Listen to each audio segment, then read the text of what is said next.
Hello दोस्तों, स्वागत है आपका आपके अपने YouTube चैनल AKMS अकेडमी में। आज की वीडियो में मैं लाया हूँ परसेंटेज का पार्ट 2। इस पार्ट में मैं जो लाया हूँ क्वेश्चन काफी महत्वपूर्ण क्वेश्चन है जो बैंक, एसएससी और रेलवे में जो खासतौर पे क्वेश्चन आए उनको उठा के लाया गया है। काफी महत्वपूर्ण क्वेश्चन है। चलिए स्टार्ट करते हैं क्वेश्चन। क्वेश्चन नंबर फर्स्ट है, एक दुकानदार माल खरीदते समय 10% ठगता है और बेचते समय 5% ठगता है। इस प्रकार उसे कितने परसेंट का लाभ होगा? ये क्वेश्चन फर्स्ट है। ट्रिक देखिएगा, पहली परसेंट खरीद समय कितना ठगता है? 10%, ठीक है। और बेचते समय 5%।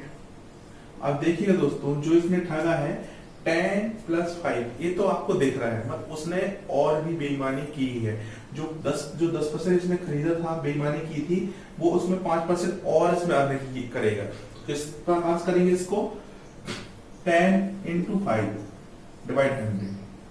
ठीक दोस्तों, यहां समझिएगा, 10% इसने खरीदते समय बेईमानी की थी, 5% बेचते समय। मैं जो बेईमानी खरीदते समय की गई थी 10%, उसका जो लाभ है बेचते समय भी मिलेगा, इसलिए 10 का 5% निकाला गया है यहाँ पे। और इसको सॉल्व कीजिएगा तो यहाँ 15 आएगा और यहाँ पे आपको R दें तो ये आएगा, ठीक है, प्लस में कर दें 5/10, ठीक है। और इसको क्या लिख सकते हैं? 1/2 लिख सकते हो, तो 50 सही 1/2%। ठीक है दोस्तों, इस तरह से इन सवालों को कर सकते हैं। देखते हैं नेक्स्ट सवाल देखते हैं। एक वर्ग की भुजा 25% बढ़ाई गई, उसका क्षेत्रफल कितने प्रतिशत बढ़ जाएगा? ठीक है दोस्तों, एक वर्ग दिया है, वर्ग की भुजा, तो इसको दो प्रकार से कर सकते हैं। पहले मैं लॉग बता रहा हूं, फिर शॉर्ट भी बताता हूं। ठीक है दोस्तों, क्वेश्चन नंबर 2। ठीक, वर्ग कैसा होता है? एस टाइप का होता है दोस्तों, ये वर्ग। ठीक है दोस्तों, ये वर्ग हुआ है। इसकी भुजा क्या कहलाती है? ए कहलाती है, ये कहलाती है। और इसका जो क्षेत्रफल होता है, एरिया होता है, एरिया क्या होता है? ए स्क्वायर होता है, भुजा का स्क्वायर होता है। ठीक है, बेसिक से करते हैं। सबसे पहले बोला कितनी वृद्धि हो रही है? 25% की, 25% की वृद्धि हो रही है। 25% क्या ले सकते हैं? 1/4 ले सकते हैं। ठीक दोस्तों, 25% के 1/4 ले सकते हैं। अब देखिएगा 1/4 यानी कि जो फिलहाल जो भुजा थी 4 थी, पहले 4 थी और 1 की वृद्धि हो रही है, तो कितना हो रहा? 5 हो रही है। पहले की जो भुजा थी 4 थी, पहले की भुजा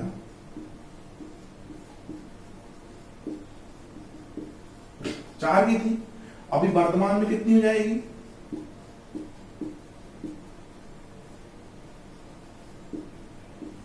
4 की थी, 1 की वृद्धि 5 हो जाएगी। ठीक है दोस्तों, यहां तक क्लियर। अब देखिएगा एरिया का सूत्र क्या होता है? ए स्क्वायर, तो इसका स्क्वायर कर दें, 4 का स्क्वायर 16 और इसका स्क्वायर 25। अब इन दोनों में देखें वृद्धि कितने की हो रही है? 9 की वृद्धि हो रही है, 9 की वृद्धि हो गई है। ठीक है दोस्तों, अब इसको यहां देखते हैं, 9 की वृद्धि हो रही है, तो 9 की वृद्धि हुई इंटू 100%, का 100 हमेशा लगेगा। अब किस पे वृद्धि हो रही है? इस पर। बेस क्या था अपना? ए था, 16। तो इसको आप काटें तो कट जाएगा 25 और 4। ठीक, तो आप करेंगे इसको तो 56 सही 2/5%। ठीक है दोस्तों, एक बेसिक मेथड से मैंने कराया है। अब शॉर्ट मेथड देखिएगा। इसके शॉर्ट मेथड यहां देखते हैं। पहली वृद्धि जो भुजा होगी, इसमें भी वृद्धि होगी 25% की और इसमें वृद्धि होगी 25% की। ठीक है दोस्तों, तो वृद्धि हो रही है, तो पहली भुजा में वृद्धि, क्योंकि एरिया का सूत्र क्या होता है? ए स्क्वायर। ए स्क्वायर मतलब ए इंटू ए होता है, ए इंटू ए होता है। तो पहली वृद्धि कितनी? 25 की, तो 25 लिख लें, प्लस दूसरी वृद्धि कितने की? 25 की, 25 की। अब यहां देखना, जो पहले वृद्धि हुई है उस पर भी 25% की वृद्धि होगी, तो पहले की वृद्धि में 25%, तो 25 × 25 डिवाइड 100। ठीक है दोस्तों, पहली वृद्धि, पहली भुजा वृद्धि, दूसरी भुजा वृद्धि, और जो वृद्धि होगी पहली भुजा का भी 25%, तो पहली भुजा कितनी? 25 और उसका ही 25%। तो स्टेप सब लिखा, तो इसको सॉल्व करें, यह आएगा 50 आएगा, प्लस ये 25 को 625 हो जाएगा, और डिवाइड 100। अब यहाँ पॉइंट लग जाएगा तो क्या हो जाएगा 56.25। ये दोस्तों इस तरह से सवाल कर सकते हैं। सवाल को नेक्स्ट सवाल देखते हैं। क्वेश्चन है एक गोले के व्यास में 20% की वृद्धि की गई तो उसके पृष्ठीय क्षेत्रफल में कितने परसेंट की वृद्धि होगी। ठीक है दोस्तों, ये गोला है, क्वेश्चन ये गोला ले लेते हैं। ठीक है, अब इसमें वृद्धि की जा रही है, वृद्धि की जा रही है। अब व्यास क्या होता है देखिएगा, व्यास ये कहलाता है। ठीक है, ये सेंटर है गोले का, व्यास। अब इसमें बोल रहा है 25-20% की वृद्धि की जाती है। तो इसको करने का तरीका देखिएगा, आपको कंफ्यूज बिल्कुल नहीं होगा। कुछ स्टूडेंट सोचेंगे ये एडवांस मैथ्स आ गई, एडवांस मैथ्स बिल्कुल नहीं है, नॉर्मल मैथ्स है जो एग्जाम में आती है। तो देखते हैं इसको कैसे करेंगे। 20% की वृद्धि हो रही है तो ठीक है, 20% की वृद्धि हुई, ठीक, प्लस 20 की फिर आपको लेना है प्लस 20 इंटू 20 डिवाइड 100। ठीक है दोस्तों, इतना क्लियर रहेगा। तो ये कितना है 40 हो जाएगा, प्लस इसको 0 से 0 अलग कर दे तो क्या जाएगा 4। इस प्रकार से 44% की वृद्धि होगी। ठीक है, उसके पृष्ठीय क्षेत्रफल में 44% की वृद्धि होगी। इस तरह से आप कर सकते हैं कॉन्सेप्ट से। ठीक है दोस्तों, है एक गोले के व्यास में 10% की कमी की गई तो उसके आयतन में कितने परसेंट की कमी आएगी। ठीक है दोस्तों, क्वेश्चन दिया हुआ है। तो अब देखिए गोला है तो अभी तक वृद्धि हो रही थी, अब कमी हो रही है। तो अब कमी के लिए क्या करेंगे, ये गोला है आपका, ये व्यास है। ठीक है, व्यास है, इसको व्यास बोलते हैं। ठीक है, अब सबसे पहले आप देखिए कमी, कोई भी चीज बढ़ती है तो क्या करते हैं प्लस में करते हैं, बढ़ना बढ़ी और कमी को माइनस। दोस्तों ये चीज आप याद रखिएगा, इसी कॉन्सेप्ट बेस पे ये सवाल, पूरा सवाल इसी कॉन्सेप्ट बेस पे। तो कमी कितनी की हो रही, 10% की कमी हो रही, तो -10, ठीक, -10। और अभी जो फॉर्मूला अपना था, फॉर्मूला क्या था, यदि किसी भी कमी या वृद्धि को a मान लेते हैं तो क्या होगा, a plus a into a divide 100। ये फॉर्मूला यूज कर रहे थे, फॉर्मूला सेम रहेगा, मत यहाँ पे क्या सब पॉजिटिव था तो यहाँ पे माइनस का चिन्ह नहीं लगा था। जब किसी संख्या पे कोई चिन्ह नहीं लगा रहता है तो वह प्लस माना जाता है। ठीक है, तो अभी तक कोई चिन्ह नहीं था तो वहां प्लस था। अब देखना यहाँ कमी हो रही है तो आपको माइनस लेना पड़ेगा, तो यहाँ माइनस आ गया। अब जो साइन है प्लस का वो तो आएगा ही आएगा, साइन प्लस का आएगा। ठीक है दोस्तों, अब देखिएगा, अब जो दूसरी जो कमी होगी, दूसरा भी -a है तो -10 लेंगे। ठीक है, अब प्लस, अब क्या देखिएगा माइनस और माइनस, तो -10 इंटू -10 डिवाइड 100। ठीक दोस्तों, इतना क्लियर है। अब यहां पर आपको सॉल्व करते समय काफी महत्वपूर्ण तरीके से देखना है कि माइनस और माइनस के चिन्हों को काफी ज्यादा नोट डाउन करना है। ठीक है, तो आप देखिएगा ये माइनस है, ये माइनस है। ठीक है, माइनस माइनस क्या होगा, प्लस जाएगा, तो क्या हो जाएगा प्लस। ठीक है, 20 हो जाएगा, मत चलिए किस चीज का आएगा, माइनस का आएगा। ठीक है दोस्तों, याद कीजिएगा। अब यहाँ पर माइनस और माइनस का इंटू जब होता है, माइनस और माइनस का जब इंटू होता है तो क्या हो जाता है, वो प्लस का चिन्ह जाएगा, तो प्लस ही में आएगा। यहाँ 0 से 0 कैंसिल हो जाएंगे। माइनस देखिए, यहाँ देखिएगा, माइनस का इंटू माइनस में होगा तो क्या प्राप्त होगा, प्लस प्राप्त होगा। तो यहाँ माइनस है और माइनस है, प्लस प्राप्त होगा 1। याद रखिए दोस्तों। अब -20 में से प्लस 1 जाएंगे तो क्या बचेगा, -19 बचेगा। यही आंसर है दोस्तों, यही आंसर है। ठीक है दोस्तों, इस तरह से आपको कॉन्सेप्ट से करना पड़ेगा, चिन्हों का काफी ज्यादा ध्यान रखना पड़ेगा। गोपाल अपनी मासिक आय का 30% भोजन पर खर्च करता है, शेष आय का 40% परिवहन पर खर्च करता है, इसके बाद शेष का 50% बचाता है। यदि उसकी मासिक आय 18,400 रुपए हो तो वह प्रति माह कितने रुपए बचाता है। ठीक है दोस्तों, क्वेश्चन ये दिया हुआ है। सबसे पहले आप देखिएगा जो आय दी है, आय कितनी दी है, 18,400 रुपए। ठीक है दोस्तों, आय दी गई है। सबसे पहले देखिएगा मासिक आय का 30% भोजन पर खर्च करता है। यदि कोई भी परसेंटेज की बात की गई तो परसेंट हमें कितने का होता है, 100 का होता है। ठीक है, अब 30% उसने भोजन में खर्च कर दिया तो बचा कितना, 70 बचा। ठीक है दोस्तों, कॉन्सेप्ट यहीं पर, आप यहीं पर कॉन्सेप्ट को समझिएगा। कॉन्सेप्ट में क्या बोलना चाह रहा हूँ, बोलना ही चाह रहा हूँ, उसकी आय मान लेते हैं 100% थी, 30% उसने खर्च कर दी, तो बचा कितना, 70 बचा ना, 70% बचा इसका। तो इसी बेस पर ये होगा। अब देखते हैं क्वेश्चन ये है, तो 30% उसने भोजन में खर्च कर दिया, तो बचा कितना, 70%। तो 18,400 का 70% निकालेंगे, ठीक है, ये उसके बाद बचा। अब बोला शेष का, शेष मतलब ये जो बचा हुआ इसका 40% परिवहन पर खर्च करता है, ठीक है, 40% परिवहन पर, तो हमेशा परसेंट 100 का, तो 100 में से 40 घटा दें तो क्या हो जाएगा 60, तो 60/100, ठीक है। यानी जो शेष आय थी, टोटल आय इतनी थी 18,400, 30% निकाल दिया, 30% निकाल दिया गया भोजन पर, तो इतना बचा। अब जो शेष आय का जो 40% है परिवहन में खर्च किया गया, तो ठीक, तो जो परिवहन खर्च करने के बाद कितना था, 60 बचा, शेष बचा। अब लास्ट में बोला है इसके शेष आएगा, जो शेष जो ये है, वही शेष जो इसको निकालेंगे शेष बचेगी, शेष का 50% बचाता है, 50% मतलब 100 - 50, तो 50 ही आएगा, तो इसको कहते हैं 50/100, ठीक है। अब इसको 50/100 को कैसे लिख सकते हैं, 1/2 लिख सकते हैं, 1/2 लिख दो, कट गया। इसको लिख सकते हैं 3/5 लिख सकते हैं, इसको 7/10 लिख सकते हैं, ठीक है। अब इसको सॉल्व करें, 7/10 × 3/5 × 1/2, ठीक है।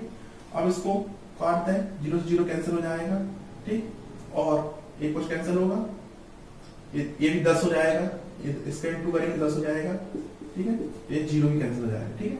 अब कितना जाएगा, 8 4 × 21 जाएगा। अब इंटू आप 21 करेंगे तो 38 64, इसका आंसर आएगा, ठीक दोस्तों। इस तरह से आप इसको कर सकते हैं बहुत ही इजी तरीके से, मतलब आपको कौन सा समझना है। 100% था, 30% खर्च हो गया, तो कितना था, 70 था, 70 क्या शेष बचा, तो आपने शेष लिया। दूसरे में क्या बोल रहा है, 40% खर्च कर दिया, तो बचा कितना, 60 बचा, तो शेष बचा, ठीक है। आप 50% बचा रहा है, तो 100 में से घटाएंगे 50, तो 50 आती है, शेष बचा।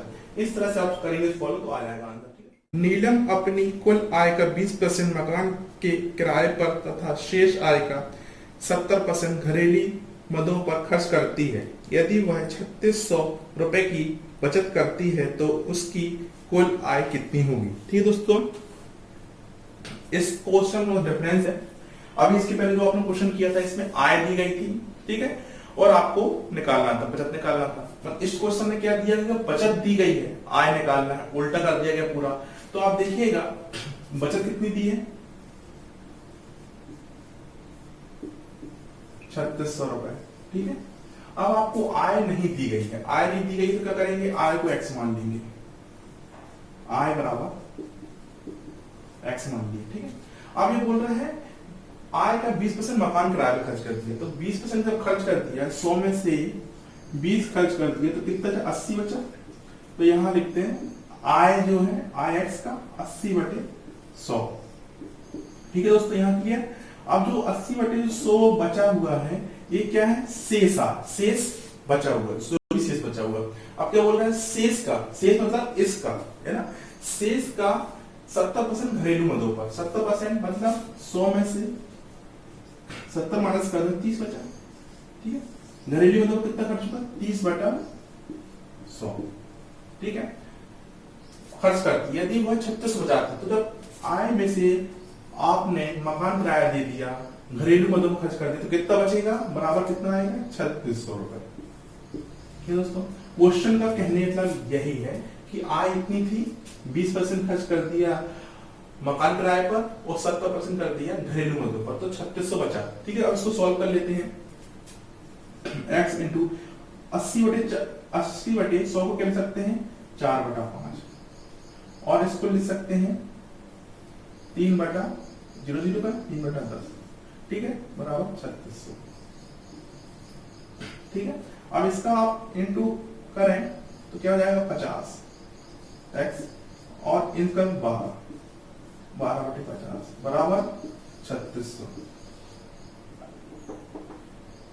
ठीक दोस्तों। और इसको सॉल्व करते हैं, 3600 ये डिवाइड और इंटू जाएगा 50 इंटू,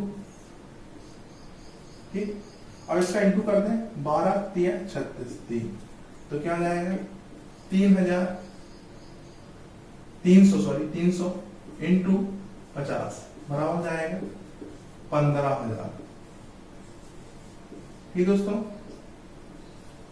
जो इसकी आय होगी 15,000 इसकी आय होगी। ठीक है दोस्तों, देखते हैं नेक्स्ट क्वेश्चन देखते हैं। क्वेश्चन है, एक आदमी अपनी आय का 5% निर्धन कोष में दान करता है, शेष आय का 20% बचत बैंक में जमा करता है, अंत में उसके पास 1919 रुपए बच जाते हैं, तो उसकी आय बताइए। ठीक है दोस्तों, इस क्वेश्चन में देखिए बचत कितनी दी गई है, बचत है 1919। ठीक है दोस्तों, बचत दी गई है, रुपए में है। ठीक है, अब 5% भाई दान कर रहा है, तो 5% 100 में से 5 दान कर रहे हैं, तो क्या बचेगा 95 बचेगा। अब इसकी आय क्या करना है, तो आय नहीं मालूम, तो आय को क्या मान लेंगे, आय बराबर x माना। अब देखिएगा जब 5% दान कर दिया तो कितना था 95 बचा, तो x इंटू 95/100। आप क्या बोल रहे हैं, 20% बचत बैंक खाते में जमा, तो 100 में से 20 माइनस करते हैं तो 80 बचा, तो इसको करते हैं 80/100। अब आय में से आपका दान भी चला गया और जो जमा किया था खाते में वो भी चला गया। अब बचा कितना आपके पास 1919। ठीक है दोस्तों, 1919 बचा। अब इसको आप काटें 5 से काटें तो 19/20 और ये 4/5 रहेगा। ठीक है, तो x का वैल्यू आएगा 19 इंटू 4/100। ठीक है दोस्तों, यहां हो जाएगा। अब इसको आप सॉल्व करें, ठीक है। अब x का मान निकालना है आपको, तो 90 यहां चला जाएगा इंटू 100 डिवाइड कर देंगे 19 इंटू 4, 19 एकम 19 और फिर 0 19 एकम 19। ठीक है, और ये 25, तो क्या बचा अपने पास 101 इंटू 25। तो इस प्रकार से आंसर आएगा 2525 का आंसर आएगा। ठीक है दोस्तों, इस तरह से आप सॉल्व करेंगे तो इसकी आय होगी, आय बराबर 2525 रुपए की होगी। इस तरह से आप इनको सॉल्व कर सकते हैं, बड़ी इसी तरीके से सॉल्व कर सकते हैं। कॉन्सेप्ट को मानिएगा और सॉल्व जाएगा। ठीक है दोस्तों, इस तरह से आपको बनना है। दोस्तों, यदि वीडियो आपको अच्छा लगा तो वीडियो को लाइक कीजिएगा, चैनल को सब्सक्राइब कीजिएगा। यदि आप नए यूट्यूबर है ना, आप नए यूट्यूब में आए हुए हैं, मेरे चैनल में आए हुए, तो चैनल को सब्सक्राइब करना मत भूलिएगा। ठीक है, थैंक यू।